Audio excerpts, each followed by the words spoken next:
I'm Robin. I'm Julie. We're two mamas who love inspiring healthy living. After facing family health challenges and seeing how natural solutions transformed our lives, we are determined to help other mamas thrive, not just survive.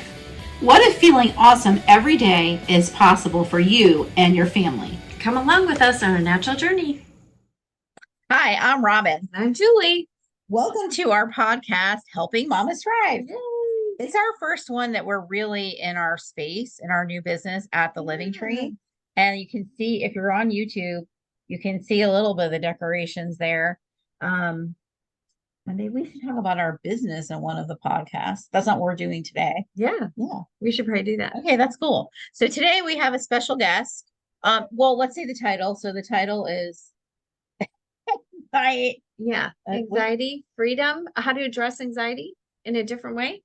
Yes, and a holistic. Transformative way is a good Mel word. I don't know. No, we always do this. Okay. And I even said before we started, what is the title of this? I should write it down. We should. But that's just us. My That's glasses broke and I'm just like gonna put them on right We now. had our grand opening last night and we were here for like 8 hours, or Okay. more. Okay. I'm so excited to introduce Mel, and I've known Mel. How long have we known each other now? About 8 years. Oh my gosh, so cool. You So were my first friend in Florida. Wait, say that And- again, Mel, 'cause I didn't hear. Julie was my first friend in Florida when we moved here. Our oldest played soccer together, so we had lots of time. And she, at the time, had a baby in the stroller. She was like strolling around doing all of the stuff. And our kids are pretty competitive soccer players, so that was a pretty rigorous thing to always be managing all the stuff. So I'm just going to read a little bit about Mel really quick, brag on you a little bit, and then we'll move into the meat of this podcast. So Mel has worked as a licensed clinical therapist for over 12 years, helping clients with a variety of mental health issues. She's a Christian mental health coach and a trained professional artist. My most favorite painting that I have in my house, I've never bought art. And my husband, he's an artist. So we see his art and his mom's art and grandma's art, but I bought one of Mel's piece, and it is what's the title of mine? Facing Fear. Facing Fear. And it was a time in my career when I was like, I needed to be brave and like step out and do something. And so there's a bird sitting on a cliff, and that was me. I was like, it so spoke to me, and it's so beautiful. So anyway, we will probably talk more about your art. Okay. So you're a trained professional artist, creating visual reminders of hope and truth. So all of hers are tied to very meaningful things. You've also homeschooled for 13 years, passionate about combining practical tools with the truth of the Bible to help others break free from fear and have more consistent peace. And she believes in order to achieve true freedom from anxiety, you need to address your spiritual, physical, mental, and emotional needs. So she has tons of resources. You have a course that you've put together. You've worked over the years, and especially with women. So, but you also do adults, kids. So we're super excited to welcome you to our podcast. Welcome. Thanks for having me. So let's start with your story. Like, how did you get to this place? What's interesting is when the reason why I became a counselor and went to training, I was went to art school after school, but I had struggled since 8th grade with what I later found out was endometriosis.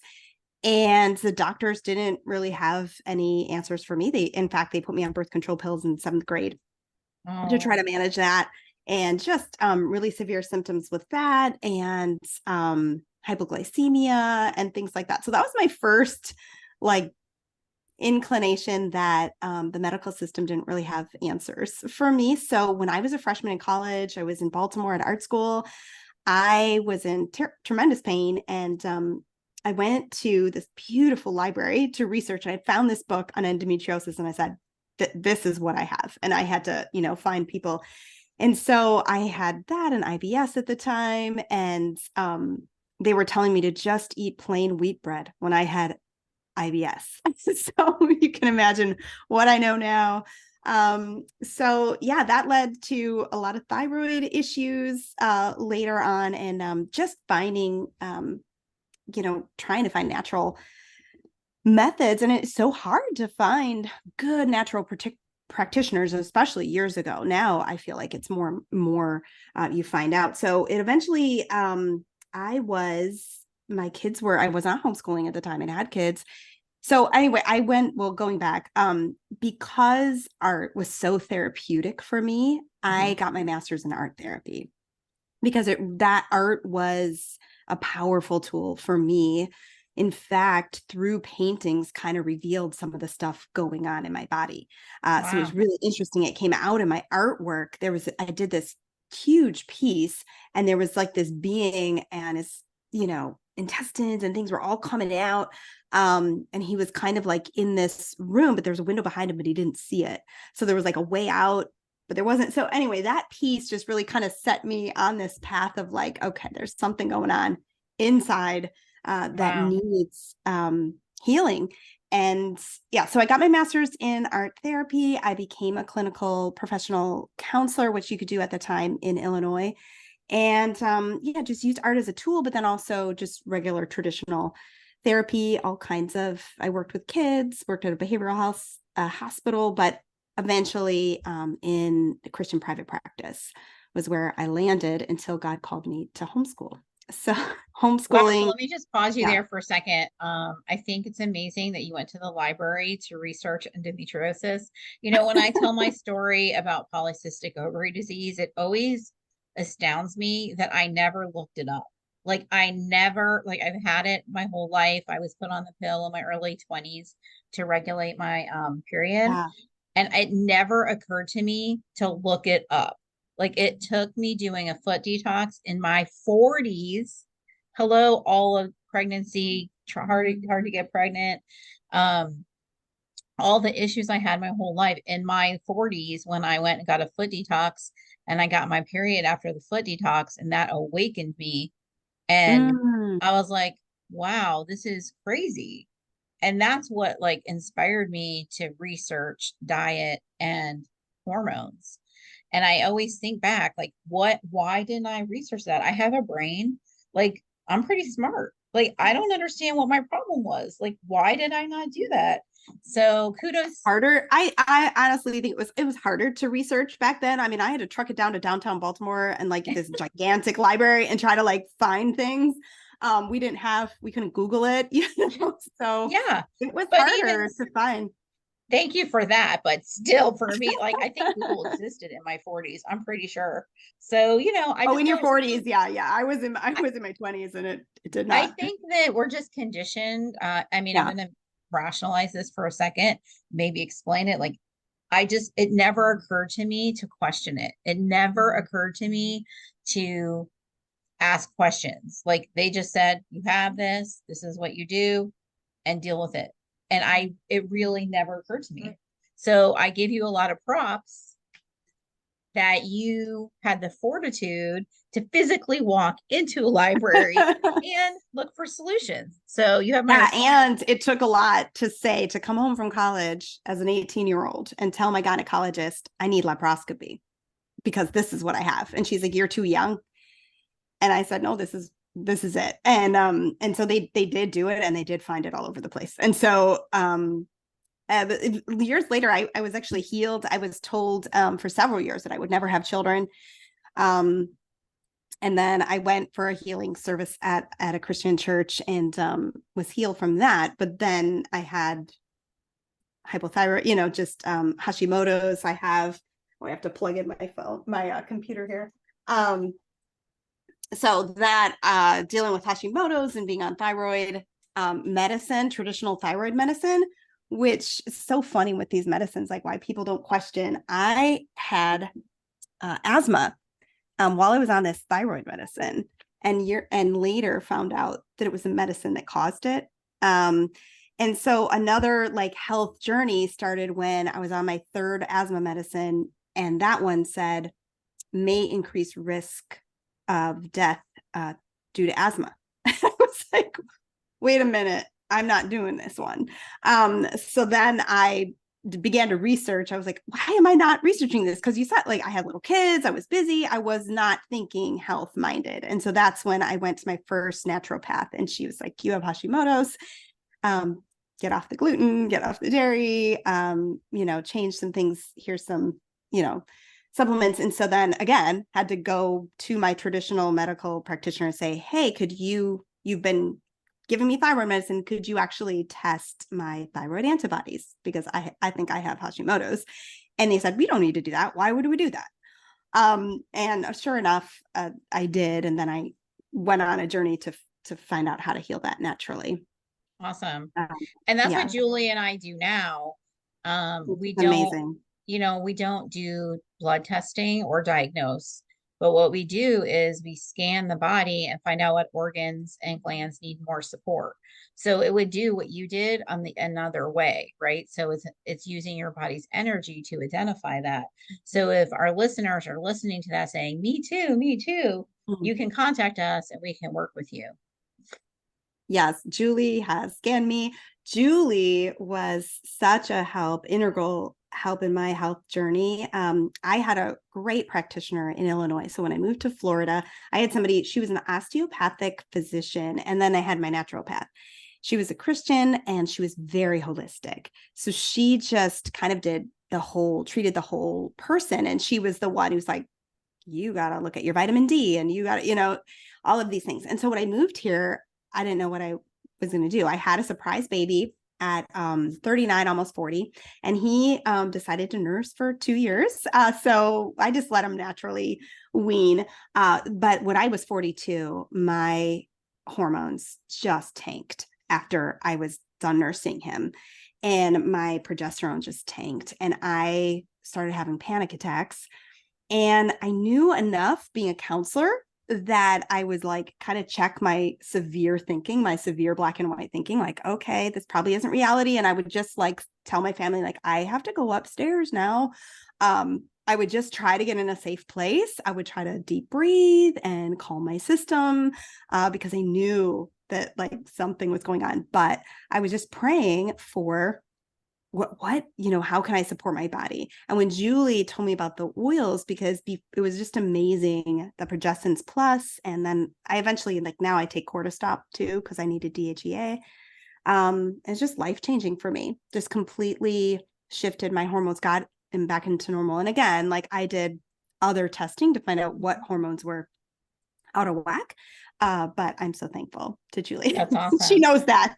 So what it's Mel so is helpful to have a talking, guide, like, and that's what you guys are just, you're just great guides when someone wants to make healthy choices. You don't know where to start. You're overwhelmed. Robin, I've seen you like write about this too. And you just have to start somewhere. You just have to start with one thing in your house, getting the junk out, starting with the good things, which is what we were doing in our family.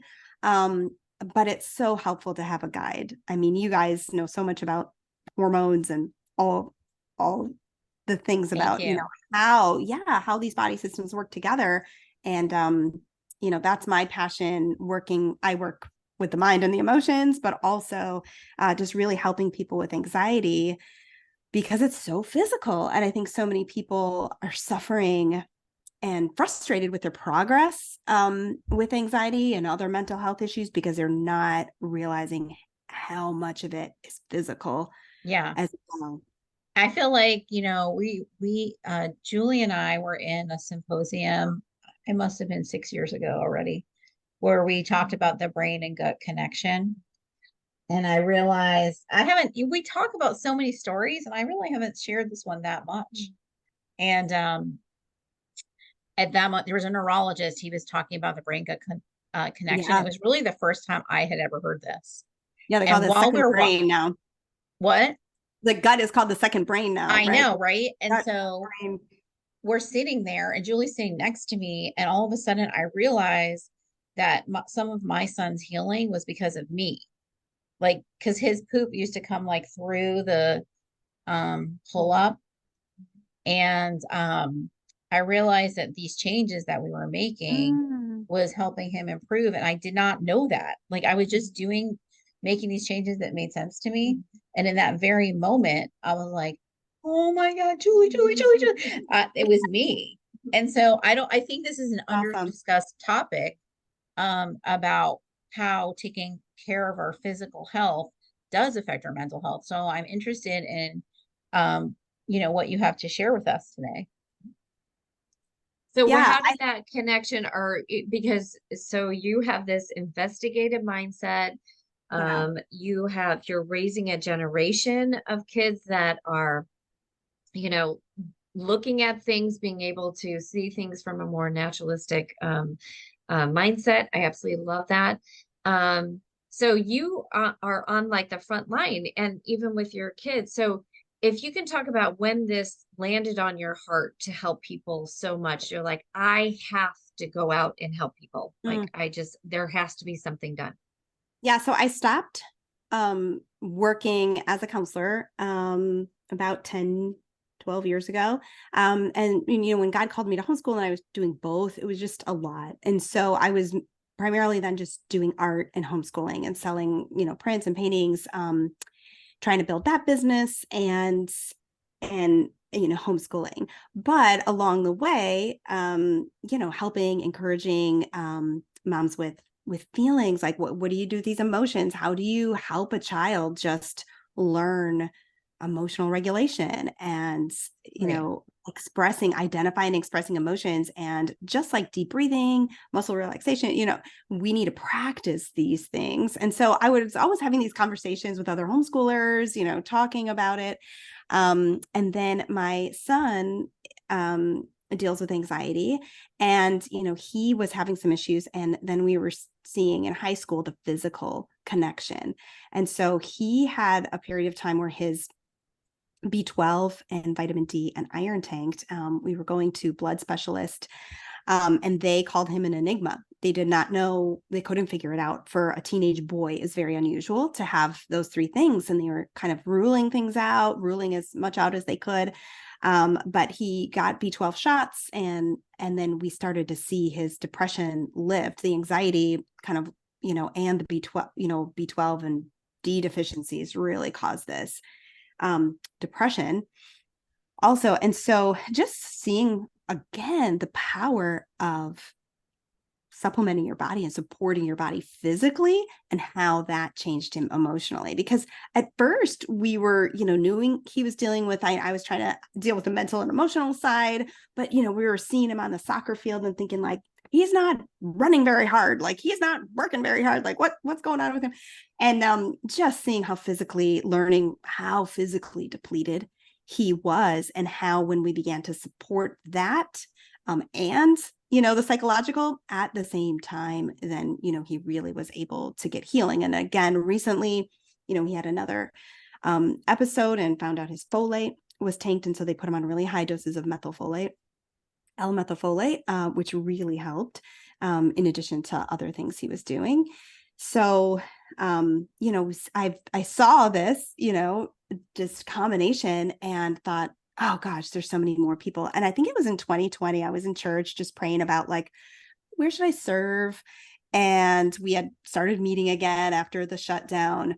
And it was just very clear as day. God was like, you got to help with mental health, just anxiety and mental health. And so also seeing the power of the word of God, the weapons that God has given us, the spiritual armor he's given us. I went through a difficult situation in our family, as Julie knows, with our lands, and I just saw how the power of the word was transformative too. So I was like, hey, it's all four of these things. It's spiritual, physical, mental, and emotional. In order for people to get real freedom, we got to have a plan and strategies for all four of these areas. Right. So And that's so when I then kind of started. so tell us about what you're doing now. Like tell us what this launched. So yeah, I started first. I have like a free anxiety, like 10 verses for Christians with anxiety, and how to use them to stop negative cycles. Like, how can you practically retrain your brain for truth? And so I started with that. And then I started creating some other materials. And then I just realized I've got a lot here. And I just felt like God telling me to do course, which was completely unexpected. I didn't know how I was going to do that. So that started a journey over about 2 years. But God just really put that together. And it's just a really systematic approach to all these 3 areas, but in the right order. Because What's the name of the course? It's called Face, Fear, and Find Freedom. Face, Fear, and Find Freedom. And it's really just to help. And it came out of that artwork that Julie was talking about. This little bird like hovered on this cliff looking down, and you look at the painting and you realize the bird could just fly away. But they're just focused on the fear. And I think that's what happens to us. We just get so paralyzed by fear sometimes, and we're not walking in our gifts and what God, has called us to do. And, sometimes we need to just step out and trust him, but we need a guide along the way. So then recently starting mental health coaching, realizing that, sometimes people need some encouragement and a guide along the way in this process, because it's possible. Just like when you guys work with people with, these long-term physical things they've been just dealing with, just living with, and you're just like, no, it's possible. It's possible to heal your body and heal your mind. Yeah. So let's just go back a second, because we talk about fear. I learned a lot about fear the past few years, and by being with me. no, actually, you were really cool in the beginning of like COVID. And I'd be like, "Are you like scared of this?" You're like, "No," and I'm like, "What about this?" She's like, "Mm-mm." And then I learned more and more about, now I'm more motivated to like look things up and see what fear does in our bodies. Mm-hmm. In fact, one of the functional doctors that my mom sees actually said to her, like, fear is like cancer. Like, that's how bad it is in your body. It's just so destructive. I think, people hear about fight or flight and they know that like their body reacts and does something, but there's this complex, system going on. And when we get into chronic fight or flight, which is a lot of people in our society, just chronic stress, then our body systems are going to be affected, because during fight or flight, our digestive system, is suspended. Our heart rate increases, our breathing increases. So we're going to have problems with these systems if we're chronically in this state. And so that's why we have to figure out, how are we going to help our body by supporting it, right? By giving it what I love. Also, there's Chris Palmer is doing a lot of research on just the mitochondria and how carbs and sugars affects the brain, and just amazing things are happening with people coming out of depression and bipolar. You're speaking my language, Mel. With people have tried everything, right? Tried everything. And they're just seeing this research. So, more and more research is coming out, actual research, because before it was all by the pharmaceutical companies. So now we have, real studies going on saying like, hey, our diet is literally affecting our brain and causing our systems to not be able to get out of this fear state, right? And I'm so glad you brought up fear, fight or flight. That's big in the autism community. All of our kids are living in fight or flight. It takes, I don't remember how many hours. Is it 6? I don't. How many? 72 hours for Oh yeah, adrenals? 72 hours for For adrenals to recover. So they're just in constant fight or flight. And Mel mentioned all the systems, but our kids can't make good decisions, and neither can we when our adrenals are taxed so much and we're in fight or flight. Like, we can't expect people to make good decisions because you're just so fried. Yeah. Well, and you're operating in the amygdala, right? And so the part of your brain that is logic and reasoning isn't working, isn't kind of turned on during fight or flight. So especially when people are dealing with anxiety, or like you said, autism, something where there's something else cycling in the brain, and there's maybe an imbalance or, something going on, they actually can't focus to pray. Or, you get in the Christian circles and it's like, well, just trust God, just pray and trust God. But sometimes, physically they aren't able to focus to do that because, like you said, the adrenals are activated. The hippocampus has the wrong signals going to it. Like we should fear this when maybe we shouldn't fear it. But it's just like our response is built up over time, and we have to retrain that. Definitely. And, to your comment about finally having some research, which is great. A lot of people ask us all the time, do you have research to back up what you're saying? And a lot of these studies that are out are funded by the pharmaceutical companies. And the ones that are naturally minded, they can't afford necessarily studies or, it's hard to get the double blind, blah, blah, blah to support it. So it's good to hear what you're saying Yeah, about so some Dr. Chris research. Palmer, he's a psychiatrist that came out of MIT. He has Brain Energy is his book, I think website. I can't offhand think of another, but there was a woman and son who found him. Her I'm not thinking offhand, but I'll give it to you. You can put it in the show notes. Their kind of research company, her son was really suffering with bipolar for a long time. They found Dr. Palmer and found relief, and this woman and her husband had a really large company and had the resources and funds. So now she has put her energy into actually funding, and they have actually funded some of this research. So there is really good research being done and coming out, and he used the keto diet just to get people into ketosis, and was seeing, within weeks, depressive symptoms changing. Mel, And you're like seriously on the same plane as me. It's exciting. I have a lot of friends who have kids on the spectrum, and I just try to implore this eating. Like even my son, I'm trying to get him more keto. He's really good at not eating sugar. But I guess my wish for people is that they see what you're saying, and that the sugar, I see sugars and dyes, Yeah. and people are very willing to let their kids eat it because sometimes they say, well, they won't eat anything else. I mean, there's all different reasons why they allow it, but they don't see the benefit. And so, Yeah. And I know it's hard. We're in this society, like I function better with my Hashimoto's and just everything going on, my menopause symptoms, when I'm off of sugar and grains.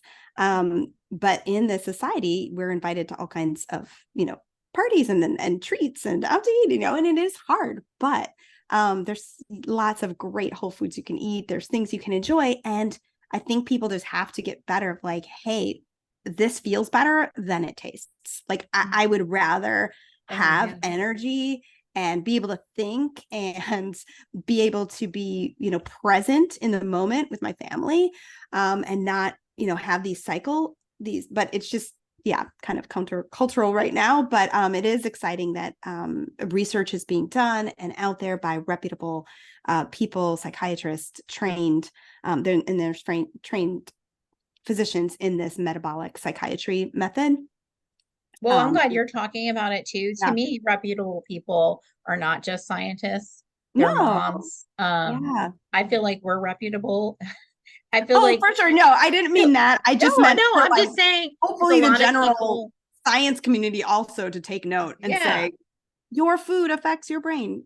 Yeah, I know. And I didn't mean it like that. I just meant like it doesn't take a medical professional for me to believe it just because of what I've been through. Like if you asked me 20 years ago, the answer would have been different.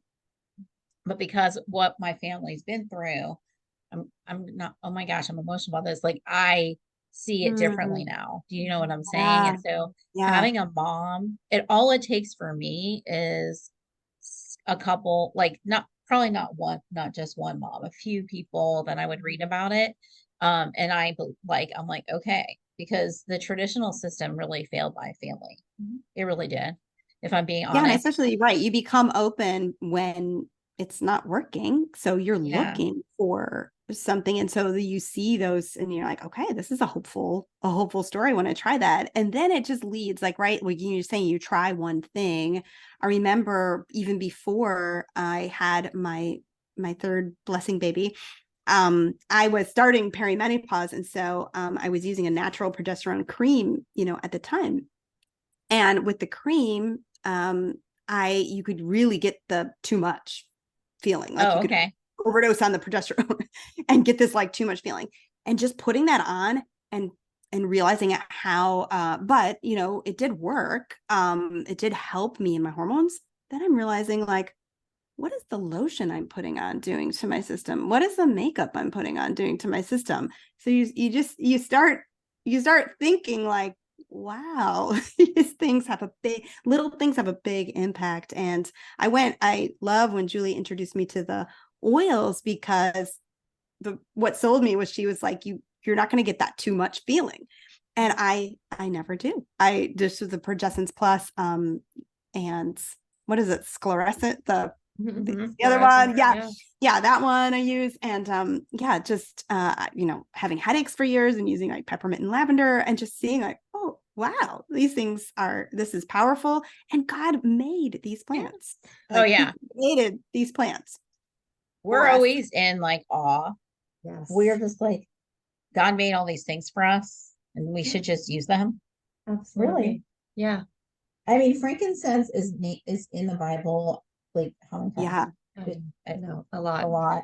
Yeah. 50. There's a number. We have it in our class. I know. And there's the whole, shop around the perimeter of the grocery store. Model. Yeah. So let me ask you this.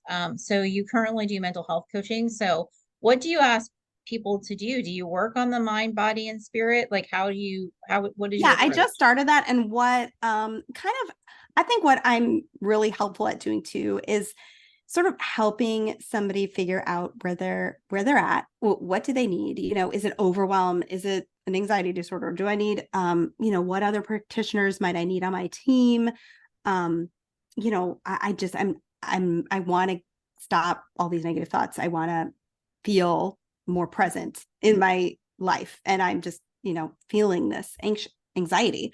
But then if we, kind of develop a plan, and then, just accountability and working through the system of, I particularly work with Christians because my passion is getting everything rooted and grounded in the truth of the Word of God, your identity in Christ, who you are, so that when you get to the rewriting of your thoughts, you have truth to go to, and you're grounded in that truth. And then next, looking at the body, teaching some practical, deep breathing, muscle relaxation, but talking about some of the things we're talking about today, and seeing, do they need to talk to you guys? Do they need a functional medicine practitioner? Is there some other area that they're maybe needing to look at that's increasing their symptoms? And then, looking at ways to change your thoughts and to respond to emotions, but then realign your emotions with God. So just kind of like people, if you need like an advocate or a guide, like, hey, I will pray with you. I will coach you through this. And there are practical things that you can do to get freedom from anxiety. I love that. I think now there's so much awareness for mental health now. It's everywhere. It's all in the schools and everything. And I think there is a great opportunity, to get on that wagon, but show people the truth about it, because I don't know what's coming from big pharma and everything. I don't know if they're going to be like, hey, this is the solution. They're going to hand up, something like, this is, if you just take this, you're going to be fine. We have to start talking about it. We have to get people to realize that this is a mind, body, spirit, and that you need a guide, but you need a guide that's rooted in the truth, and not someone who is like out there like, oh yeah, let's just do this over here, or fighting it. Yeah, and you can use and sometimes I tell people, like I say throughout my course, like there are going to be things you may need a trauma, or things you may need to process with a counselor. I'm no longer working as a counselor. So, and there are times when, people are on medication or have done counseling, just to get stabilized, and then being able to make some of these longer term changes. I want to just add to something Julie was saying. While mental health is like a big topic right now, I feel like society in general is just really looking at the symptoms and not the root cause. So when you're saying truth, you're meaning like the cause of the issue. Yeah. And I think that's just super important and underestimated. I hope that that conversation continues to grow, right? And I appreciate that that's what you're doing, Mel, is like looking at the whole body, the holistic approach to why are we having this? And this Right? has been, yeah, this has been on our heart for over a year. Whenever we would meet, Robin would be like, when are we having our mental health event? I'm like, I Yeah. can't throw something else on my plate. And then the next time we meet, so about that mental health event, how you doing on that, Julie? Like, can we schedule it? Is it done? So have you thought about it? So it's actually going to be happening in October, October 21st. And we're hoping to loop you in, Mel, um, and get it's going to be a very intimate event. There's only 15 tickets available. But that means that we can go pretty darn deep. Like we can have some great conversations and we can talk about practical things that we can Yeah, I do. love teaching practical skills to Yes, people. yes. Like there are practical things you can do, you can change. I use, writing a lot, but like grounding, deep breathing, supporting your body, just practical things you can do with scripture to, and there's things you can do to trust God more. Yeah, And so that people aren't just throwing it out, right? It's a yeah, relationship. And so there's ways you can develop that that's relationship right. with God as you're dealing with these fear. If you look throughout the Psalms, I just love like there's people going through real stuff. I mean, David Yeah. was really struggling with fear and emotions, but he took them to God. He didn't run from those, and then ultimately like, okay, no, you're my rock, and I'm going to trust you through the process. But he was able to identify and express these emotions, and I think some people, especially in the church, feel like they can't really tell anyone, or they're not going to be a quote unquote good Christian, or they're not praying enough, or maybe it means they're not really believing. It's like, no, you probably have some physical stuff going on. There's ways we can retrain our brain, and it's exciting. Like, and what you're doing, I know Robin just started doing what the emotional code is. That was, yeah. Yep, emotion code. And that really just identifies the vibration. So every emotion has a vibration and it can get stuck in our bodies. And these things are so cool. These can be inherited like from generations. They can be absorbed, they can be shared. You can have it preconception or prenatal. Like these are complex things. And once you release them, your body can heal. And so, let's say you are easily triggered by something and you don't understand why. It could be a vibration in your body that happened before you were born. And then by releasing it, you might not be triggered the same way. And so, the people that I see for that I mean, it's amazing. Like Julie loves to tell her stories. There's a lot of relief that happens. It doesn't take the placement of talk therapy at all, but it does help the body physically like move on, Yes, right? exactly.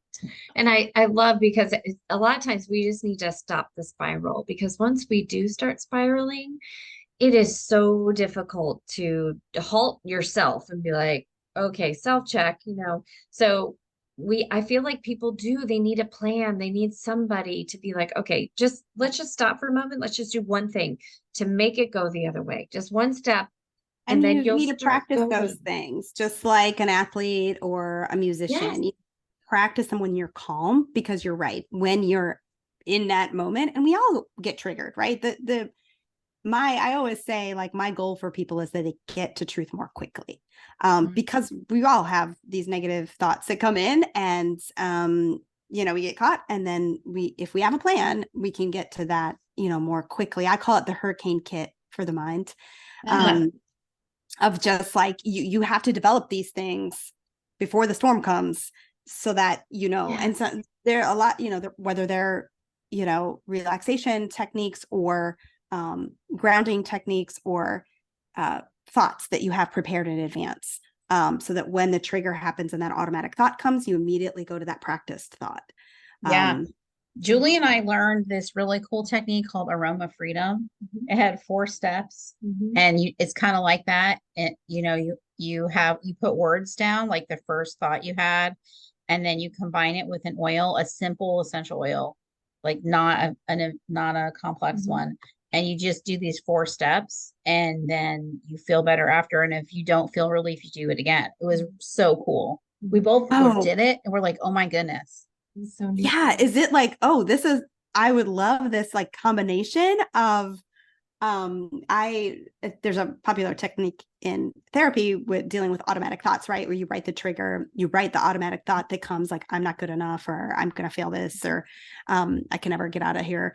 And then you rewrite the thought more rationally, or in my case, like just more truth-based. We go to scripture, we, go to truth.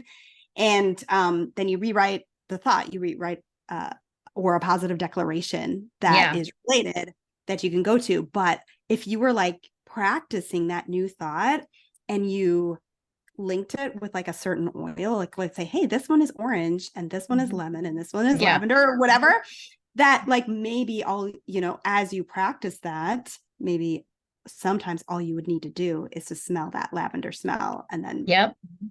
Yeah. And also love there's that a really idea. cool, I feel like we could Love talk that forever. idea. Like there's another technique called emotional release where it does that. So the oil, there's a blue book. I don't remember the name of that book. We don't have it here at the office. So it's about emotions. Yeah. And it does just that. So like it says, if I'm not good enough, then it has the replacement Yeah. phrase, I am good Mhm. enough, probably. And then what oil you should sniff when you say that. And it's really cool. That- It's really, yeah. really, Yeah. So It's Dr. really Perkins cool and because the Dr. memory Carolyn and Leaf. scent. Say Yeah, again? no. Oh yeah, the memory and scent is it's like one of, right? It's like the thing that, as I remember when I was in art therapy school, like working with elderly population and dementia, smell is so powerful. It right. is so Bring powerful. back It's the only, memories. yeah, it's the only way to get back to that part of the Amygdala. brain, that limbic part of the brain. And it's so cool. You wanted to say Dr. Perkins. Oh yeah, Dr. Perkins and Dr. Carolyn Leaf. That's what we were kind of referring to for some of those techniques. With So we're going to I talk love about those. this at our mental health event. Yeah. Because what we want is people to have tools. Yes. That's like, Yeah. Yes, we want to work on the root cause, and we can do that with our physical health and maybe the vibrational thing, but we want people to have tools to de-escalate, to be able to regulate Yes. their emotions, to not be heightened. Though that's so important. That's why I've been begging Julie to have this event. Just I want people to have tools. It's just we are in a crisis, and I just feel very compelled to share. So thank you. So And to know that like there are tools and your circumstances don't have to change. You can use these tools and you can get peace and joy consistently regardless of your circumstance changing. I think that's a resistance all the time. Yeah, but that's not going to change my family, or this isn't going to change this. But we can change our bodies and our minds and get freedom. yeah, I even thought that with my son. I taught like he hasn't done it, but we did a little lesson in tapping, thinking that like if he tapped his hand like when he got nervous, like when he wasn't with me, that could provide relief. So like I'm all about like let's teach the tools, and it doesn't have to change your life, and it can be covert. Like what you Mhm. were saying, you pardoned yourself to another room because you were self-aware when you were having the panic attacks. It doesn't have to be like this big thing.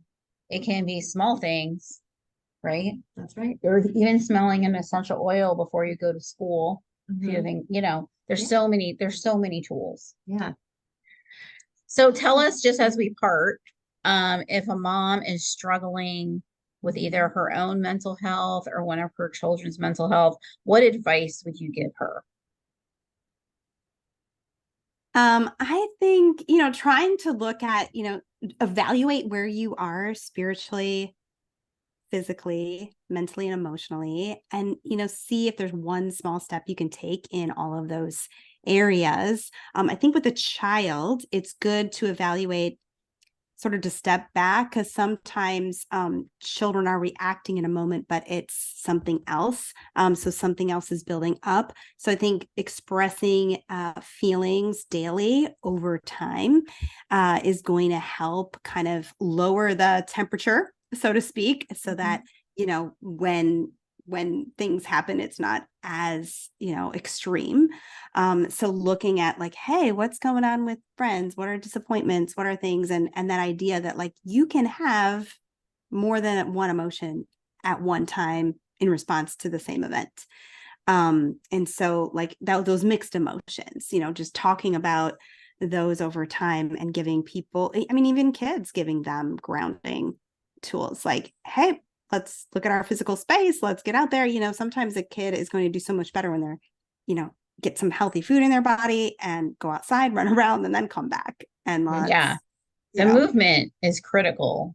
Like the Mhm. oxygen flowing with the movement is super critical. But you did Yeah. say one thing in the middle, and I just wanted to, it struck me, practicing it. So like I would say, parents, don't give up, just keep trying, like keep trying to talk about it. And I know Yeah, this and the is deep breathing, I would have parents of the kids, practice that like after school, lie down on the couch and just do some deep breaths. Just even you can just do an in and an out. I mean, it doesn't have to be like triangular is helpful too, in and then hold for a few and then out. But just, having a kid take a really deep breath. Kids these days are just not doing that enough. So, right. if we can have them do 5 to 8 of those a day and think of a calming place, whether it's the beach or climbing a tree, so pairing that visualization with that. And then you can also pair it with a phrase, but practicing that daily. It sounds, but it takes like a couple minutes so that when you tell them to take a deep breath when they're like all like worked up, the body remembers. It's that muscle memory, like playing piano. So the body's like, oh, this is how we calm. Like, okay, I'm going to get back into rest and digest. Versus if you never practice that, the deep breathing isn't going to help tremendously. I mean, it still does. It still does. You still can do it and get there, but it's going to take a little bit longer. And you'll get a resistance when they're in a mood, right? I love that. I love that advice. Thank you so much. And, I would say if your kids are resistant to doing it with you, then you could model it yourself and they see you doing it. And sometimes they'll do it. Like especially sometimes the teenagers, it's like a reaction to not do what you say. And if they see you doing it, taking a moment, then at some point there can be a conversation to do it, right? Don't you agree? Totally. Yeah, and just writing those thoughts out, getting them out of your head. It's so powerful. Like I have this, So true. where we just kind of separate these thoughts and get them out onto paper. Even writing a list, like, hey, what are the things that could be stressing you out? And so let's write just go brainstorm a list of things. Even that's helpful. But we also, I'm a huge, I'll end with this, but I'm a huge proponent of just really speaking people's character traits, their positive character qualities, speaking those out, making a list of those. It's fun. We'll like everybody in the family come up with 3 positive words about the other person, in the family. And then they have this list of words because we're in this culture where we're so focused on strengths. Like, oh, what are you good at? And did you do well in this subject? And what are your grades? But when you have a day and you've not done well on the test and you score a goal for the other team in the soccer and then they're feeling like a failure. But if we can name those things that don't change, like you are creative, you are humorous, you're patient, you're kind, and naming those for our kids and for our spouse and for our siblings And ourselves, because powerful. we And are very ourselves. unkind to ourselves. Yeah. Yeah, because those I things absolutely love do that. not change no matter if we're having a good day or bad day. I love that. I'm That's doing that brilliant. today with That my is whole really, family. really super cool. That's a great action item. Thank Yeah. you so much. Yeah, we did it for extended family too, and it really blessed them. Just Cool. gave them a I love list of that. So what cool. we saw. We did it at Christmas time. And so it can be, powerful because, just like, hey, we see you. We see you. And how you're uniquely made, how God uniquely made you. And, that's you can do awesome things to impact the world. Oh my gosh, I so love that So so cool. much. Oh my Yeah. goodness. So it's really important, I think, for moms to share this episode. We're going to put in the show notes how to get a hold of you, right? You can provide Yes. us with that. Yeah. Just through my website. And I'm doing free 15-minute calls too, if anybody's interested in working with me. But I have a workbook for kids on my website. It's like a PDF workbook. So there's And the resources quiz on there. What is is a your quiz. website? melkissner.com. Okay, so we'll put it in And this one. great. And is the quiz on there as well? The quiz for that's them a to quiz. take. What did you it was in It's a freebie. It's just like a free resource to download. okay. Are you talking about the 10 Yeah. Bible verses for Christians with anxiety and how to use them? Yes. That one. Stop negative cycles. Yeah, Yes. it's on there under resources. Okay, great. But yeah, I think I gave you a link Yes. to maybe that. Perfect. Okay, I'll put that in the show notes too. Awesome. Yay. Well, thank you so much. Thanks for And- having me. Oh, our event is called Empower, Take Charge of Your Mental Health. It's October 21st from 9 to 12. We have 15 seats, you said? 15. It's a small group. Obviously, we're going to talk about emotions, how to regulate them, how our physical health and our mental health and more. So just like a little promo for that. You can check our website for that at thelivingtree.com for more details. Yes. And what is the name of the painting behind you? This is actually one panel of a triptych called Face, Fear, and Fly. I wanted the little bird to get off the cliff, so it's a triptych, and this is the one where it's soaring in freedom.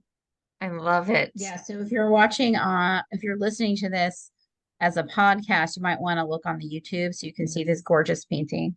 She's amazing. And when I actually went and saw Mel at the White House in Orlando, and there's a band playing, and Mel is on stage doing a painting and created this amazing painting. fun. She later reworked it. But I'm literally watching this artist on stage with so much going on, 200 people in the audience, and she's up there just like, that was the one with the two cardinals. One encouraging the I'm downcast. like, how is she cardinal to doing fly. that? It's amazing. So not only you're so beautiful on the inside and outside, but I feel like you have used your God-given gift to create such beauty for other people and inspire them. And you're taking it so much further with doing this emphasis on mental health and helping people with anxiety.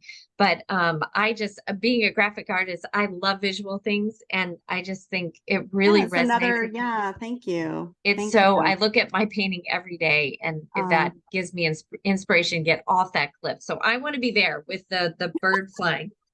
Awesome. Thank you, Mel. Thank you. Bye. Thanks. Bye. If you enjoyed this episode, please subscribe. And if you want to support our show, give us a 5-star rating. To learn more about our practice, visit thelivingtree.com.